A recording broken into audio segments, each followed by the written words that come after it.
Hello, kids. How are you all? Today we are going to discuss projectile motion. Okay, so let us see what it is. Projectile motion is an example of two-dimensional motion. ठीक है, जिसको हम लोग 2D motion भी बोलते हैं. अभी तक हम लोगों ने क्या देखा? अभी तक हम लोगों ने वन डायमेंशनल मोशन देखा है, where the particle is moving on one line. या तो आगे जा रहा होता है या पीछे आ रहा होता है ना. So but the motion of the particle is limited to one line. Now the particle here in projectile motion is moving in a plane. तो जब हम लोग वन डायमेंशनल मोशन की बात कर रहे होते हैं तो उस समय सिर्फ एक एक्सिस या तो x या y is sufficient to describe the motion of the particle. लेकिन यहाँ पे एक एक्सिस से काम नहीं चलेगा, because the particle here is moving in a plane. आप ये देखो, यहाँ पे इस किसी एक एक्सिस से काम नहीं चलेगा. ये ना तो एक्स एक्सिस के लॉन्ग मूव कर रहा है और ना ही वाई एक्सिस के लॉन्ग मूव कर रहा है. ठीक है, तो ऐसे मोशन को डिफाइन करने के लिए यहाँ पे हमने क्या किया है, ये लेट्स से ये हमारा ग्राउंड है. ठीक है, और ग्राउंड को हमने ले लिया पॉजिटिव एक्स एक्सिस. ओके, हमने एक बॉडी को ग्राउंड से एक एंगल पे फेंका है with initial speed u. The angle made with the horizontal here is theta. ठीक है, so the body is following this path, है ना. The path is not along a straight line. तो हमको क्या करना पड़ेगा, वी विल हैव टू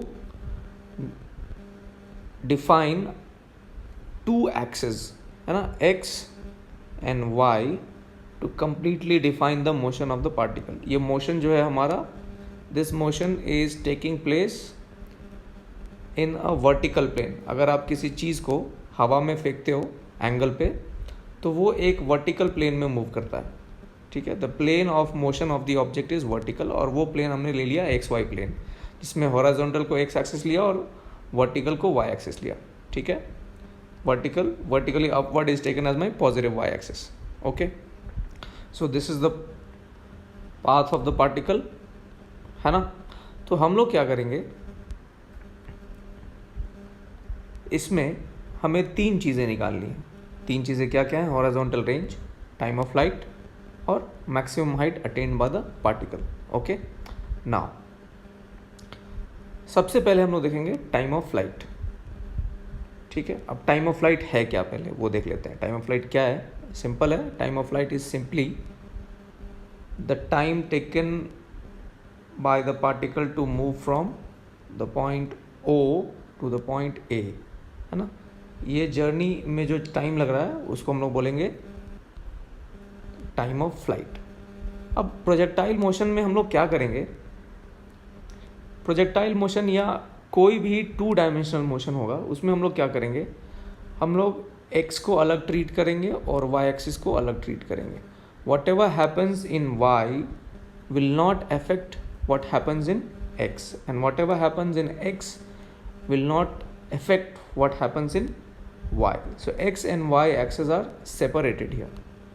ठीक है, ऐसा क्यों हो रहा है, क्योंकि x and y axes are at 90 degree to each other. अब आपको पता है ना cos 90 क्या होता है, cos 90 is 0. ठीक है, तो अगर कोई भी चीज़ एक्स एक्सिस के लॉन्ग है तो उसका वाई एक्सिस के लॉन्ग कॉम्पोनेंट विल बी 0, और कोई भी चीज़ अगर वाई एक्सिस के लॉन्ग है तो उसका एक्स कॉम्पोनेंट विल बी 0. ठीक है, चलिए अब हम लोग क्या करेंगे, सबसे पहले इसका जो इनिशियल वेलोसिटी है उसको रिजॉल्व करते हैं दो कॉम्पोनेंट्स में. ठीक, अब आपको दिख रहा होगा the initial velocity of the particle here is u. ठीक, this is my initial velocity vector. अब ये एंगल थीटा बना रहा है तो इसके दो कंपोनेंट्स, एक X component is u cos theta, Y component is u sin theta. ठीक है, तो ये मैंने लिख दिया नीचे.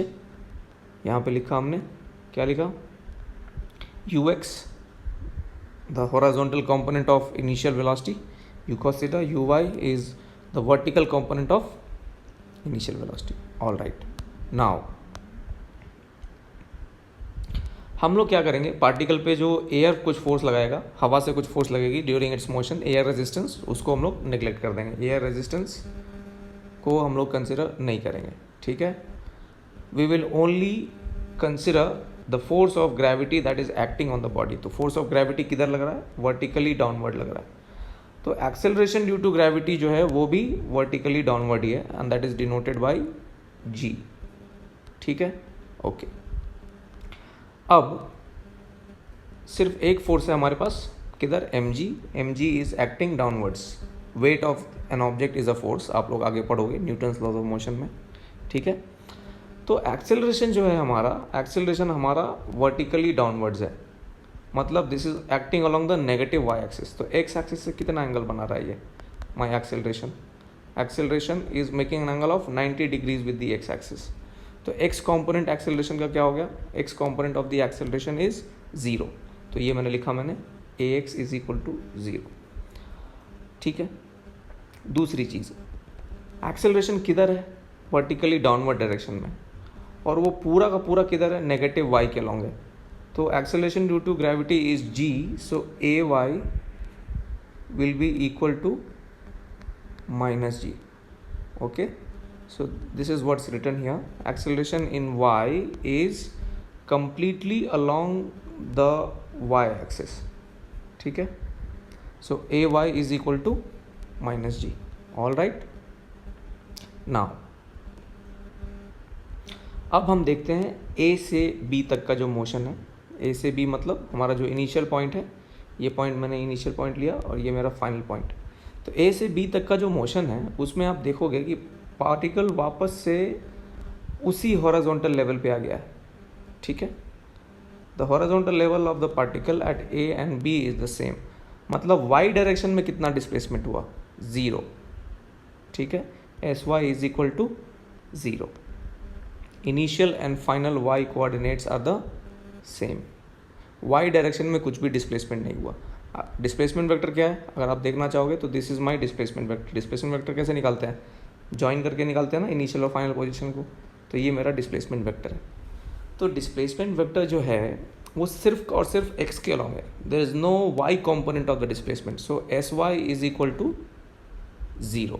अभी हम लोग देखेंगे एस वाई 0 है यहाँ पे, so S Y is equal to 0। अब सवाल ये उठता है कि क्या मैं वो second equation of motion use कर सकता हूँ, S is equal to U T plus half A T square. Yes, कर सकता हूँ। क्यों कर सकता हूँ, बिकॉज एक्सेलरेशन का जो y कंपोनेंट है, एक्सेलरेशन का y कंपोनेंट हम लोगों ने ऊपर निकाला था कितना, a y is equal to minus g, है ना। एक्सेलरेशन का जो y कंपोनेंट है that is equal to minus g, है ना। So that is constant. तो अगर एक्सेलरेशन कांस्टेंट रहे तो मैं वो फॉर्मूला लगा सकता हूँ किसके अलॉन्ग, y एक्सिस के अलॉन्ग। y एक्सिस में एक्सेलरेशन कांस्टेंट है, so I am going to use s is equal to U T plus half A T square, ठीक है। बस ये ध्यान रखना है मुझे कि s will be along y axis, u will be along y axis and acceleration is also along y axis. इसीलिए आप देख रहे होंगे यहाँ पे इसमें सब्सक्रिप्ट दिया हुआ है, ठीक है, U Y, S Y, A Y, है ना। सो हम लोग ये फॉर्मूला क्यों यूज़ कर पाए, because acceleration along y axis is constant. तो वो लगा देते हैं S Y is equal to you Y T plus half A Y T square, ठीक है, where T is the time taken. तो ये हमारा एस वाई इज 0, ओके। और इसमें से हमने क्या किया, हमने टी कॉमन ले लिया। तो टी जब कॉमन लोगे आप तो ये इक्वेशन आएगी, दिस इनटू दिस। अब टी जब कॉमन लोगे तो ये क्वाड्रेटिक इक्वेशन है, हमको टी की दो वैल्यूज़ मिली, एक तो टी इज इक्वल टू 0 मिले, या तो ये वाला टर्म 0 होगा या फिर ये वाला टर्म 0 होगा, ठीक है। कोई दिक्कत इसमें, ओके। नाउ बट टाइम तो 0 नहीं हो सकता ना कुछ टाइम तो लगा ही होगा ना ए से बी जाने में, है ना। तो टाइम 0 नहीं हो सकता, तो इसको हम लोगों ने ये वाला चीज़ को डिस्कार्ड कर दिया। तो हमारे पास क्या बचा, दूसरा वाला टर्म ही 0 हो सकता है। इसको आप जब आप 0 डालोगे तो U Y is equal to minus A Y T by 2, ये हमारा आ गया, सिंपल, ओके। नाउ तो t कितना हो गया, इसको रीअरेंज करोगे आप, t is equal to minus two you y by a y, u Y is u sin theta and ay is minus g, all right. तो आप जब डालोगे तो ये आएगा हमारे पास time taken, time of flight from A to B is 2u sin theta by g. This formula is to be remembered, इसको याद कर लेना आप, ठीक है। चलिए अब let's move on to the next thing, range. Range क्या है भाई, है ना। अब देखते हैं, वापस से वो डायग्राम में पीछे जाते हैं और देखते हैं रेंज क्या है। आप यहाँ देखो, ए से बी तक आपको दिखाया था ना कि ए से बी तक जाने का डिस्प्लेसमेंट ये है। अब ये जो दूरी ए बी है, this straight line, the length of this straight line is called range, ठीक है, आर डिनोटेड बाय आर।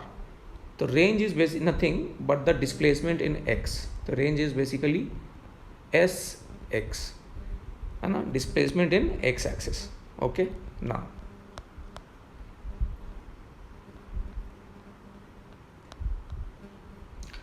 अब ये स्टेटमेंट पढ़ो आप, velocity in x axis remains constant. क्या ये स्टेटमेंट सही है? जी हाँ, बिल्कुल सही है। क्यों, है ना। अब सही है तो क्यों सही है, ये सवाल तो उठेगा, है ना। Because acceleration in X is equal to 0। X axis में जो एक्सेलरेशन है वो कितना है, 0 है। हम लोगों ने देखा था ना, एक्सेलरेशन पूरा का पूरा एक्स एक्सिस के लॉन्ग था, वाई एक्सिस के लॉन्ग था। A y is equal to minus g and a x is equal to 0। आप पीछे जाके देखना वीडियो में, I have explain that acceleration in x, the x component of acceleration a x is equal to 0। Acceleration is making an angle of 90 degree with the x axis. तो अगर acceleration अगर 0 है x axis में, तो मैं ये बोल सकता हूँ ना, एक्सेलरेशन नहीं है तो वेलोसिटी चेंज नहीं होगा। लेकिन किसके अलॉन्ग, एक्स एक्सिस के अलॉन्ग। हमने पहले ही देख लिया कि एक्स एक्सिस को अलग ट्रीट करना है, वाई एक्सिस को अलग ट्रीट करना है ना। तो एक्सेलरेशन इन एक्स एक्सिस अगर 0 है, इसका मतलब velocity in x axis remains constant. अब इनिशियल जो वेलोसिटी है एक्स एक्सिस में वो कितनी है, यू कॉस थीटा, है ना, you cos theta. Initial velocity in x axis was you cos theta, और जिसको हम लोगों ने क्या बोला था, यू एक्स बोला था। तो velocity in x axis remains you x only. Okay, और टाइम हमने निकाला था पिछली बार, ए से बी जाने तक का टाइम निकाला है ना, 2u/y बाई जी। तो इसको यहाँ पे हम लोग डाल देंगे, ठीक है। तो इसको जब मल्टीप्लाई करोगे आप तो 2ux/y बाई जी आ जाएगा, ठीक है, कोई परेशानी। अब वापस से वैल्यूज डालते हैं, ux को u cos थीटा, uy को u sin थीटा, है ना। तो ये हमारे पास इक्वेशन आता है। अब इसमें क्या करेंगे हम, u स्क्वायर को एक साथ ले लेंगे, u स्क्वायर को एक साथ ले लेंगे तो हमारे पास क्या बचेगा, देखो आप, u square 2 sin theta into cos theta by g. अब ये जो टर्म है हमारे पास, ये ऊपर वाला जो टर्म है 2 sin थीटा कॉस थीटा, this is equal to sin 2 थीटा, है ना। तो ये हम सिंप्लीफाई करके हमने लिख दिया इसको u square sin 2 theta by g. ये हमारा फाइनल फॉर्मूला आ गया। Okay, all right. तो दो चीज़ें हम लोग ने निकाल ली बड़े ही आराम से। ओके, अब रेंज के बारे में थोड़ा सा और डिस्कस करते हैं। Sorry, for a given value of u, ठीक है। अगर मान लो हमको बोला जाए कि भाई तुम्हारे पास एक स्टोन है और उस स्टोन को तुम एक ही स्पीड से फेंक सकते हो, खाली तुम एंगल चेंज कर सकते हो, ठीक है। मतलब तुमको बोल दिया जाए कि तुमको जो स्पीड से फेंकना है स्टोन को, जिस स्पीड से स्टोन को फेंकना है वो स्पीड कांस्टेंट रखनी है और एंगल कुछ भी रख सकते हो तुम्हारे हिसाब से। और तुमको बोला जाए कि भाई अब मैक्सिमम रेंज निकाल के दिखाओ, मैक्सिमम रेंज किस एंगल पे होगी ये बताओ। तो हमने क्या किया, ये रेंज के जो फॉर्मूले में इसको फिक्स कर दिया, यू स्क्वायर को। ये तो फिक्स है ही ऑलरेडी, बस क्या चेंज कर पा रहे हैं हम sin 2 थीटा चेंज कर पा रहे हैं, है कि नहीं। ओके, नाउ अब आपको पता है ये 2 थीटा एंगल है, ठीक है। अब जो साइन वाला जो टर्म है वो मैक्सिमम कब होगा, ये साइन की मैक्सिमम वैल्यू कितनी हो सकती है, साइन की मैक्सिमम वैल्यू हो सकती है 1, है ना। और वो भी कब, जब जो एंगल है, जिस एंगल का हम साइन ले रहे हैं वो कितना हो, 2 थीटा 90 के बराबर हो, है ना। तो 2 थीटा अगर 90 के बराबर हुआ तो साइन 2 थीटा कितना हो जाएगा 1। So that is my maximum range. तो ये वैल्यू 1 हो गई, तो हमारे पास रेंज मैक्सिमम कितना आ गई, रेंज मैक्सिमम आ गया u स्क्वायर बाई g। और ऐसा कब हुआ, when 2 theta was 90 which means theta is equal to 45 degrees, ठीक है। तो इसका मतलब क्या हुआ, for a given speed range will be maximum when theta is equal to 45 degrees. Okay, good. Now let's move on to the third thing, जो तीसरी चीज़ हम फाइंड करने वाले थे, मैक्सिमम हाइट, ठीक है। मैक्सिमम हाइट कैसे निकालें हम। अब ये डायग्राम आप देखिए ध्यान से, ठीक है। यहाँ ये है ऑब्जेक्ट का मैक्सिमम हाइट, ठीक।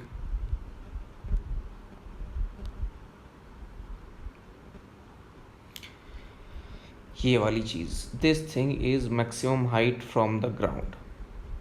और जब वो ऑब्जेक्ट मैक्सिमम हाइट पे पहुंचा है ना, ये पॉइंट डिनोट कर रहा है इसका मैक्सिमम हाइट। तो जब ये ऑब्जेक्ट मैक्सिमम हाइट पे पहुंचा है तो इसकी वेलोसिटी जो है वो किस तरफ है, इसकी वेलोसिटी जो है वो है पूरी की पूरी किसके लॉन्ग है। कोई भी कर्व पाथ पे अगर पार्टिकल मूव करता है तो उसकी वेलोसिटी कैसी होती है, टेंजेंशियल, ठीक है। तो उसकी वेलोसिटी होती है टेंजेंशियल। तो हाईएस्ट पॉइंट पे अगर आप टेंजेंट ड्रॉ करोगे तो वो टेंजेंट जो है वो हॉरिजॉन्टल होगा, मतलब हाईएस्ट पॉइंट पे जो मेरी वेलोसिटी है वो अलोंग दी एक्स एक्सिस है कंप्लीटली। तो अगर वेलोसिटी हाईएस्ट पॉइंट पे अगर एक्स एक्सिस के अलोंग है तो उसका वाई कंपोनेंट कितना होगा इस पॉइंट पे। At this point, the y component of the velocity is 0 because the velocity is making an angle of 90 degree with the y axis. तो मैं क्या करता हूँ, 2 पॉइंट्स चूज़ करता हूँ, एक पॉइंट ये, एक पॉइंट ये।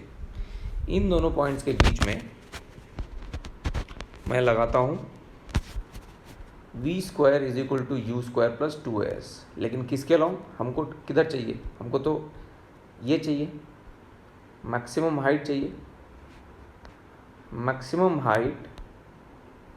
तो ये जो मैक्सिमम हाइट है ये क्या है बेसिकली, अगर यहाँ से यहाँ तक आप देखोगे, इस पॉइंट से इस पॉइंट तक, तो जो डिस्प्लेसमेंट है ये है मेरा, दिस इज़ माय डिस्प्लेसमेंट, है ना। ये डिस्प्लेसमेंट का x कंपोनेंट हो गया और ये डिस्प्लेसमेंट का y कंपोनेंट हो गया। तो ये मेरा h मैक्स है। तो this h max is basically sy from the point A to the point C, where C is the highest point, A is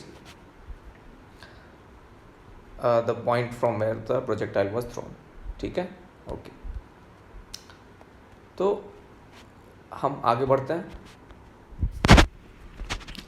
हैं, उसमें क्या है, eight h max velocity only in positive x, ये हमने देख लिया था, vy is 0।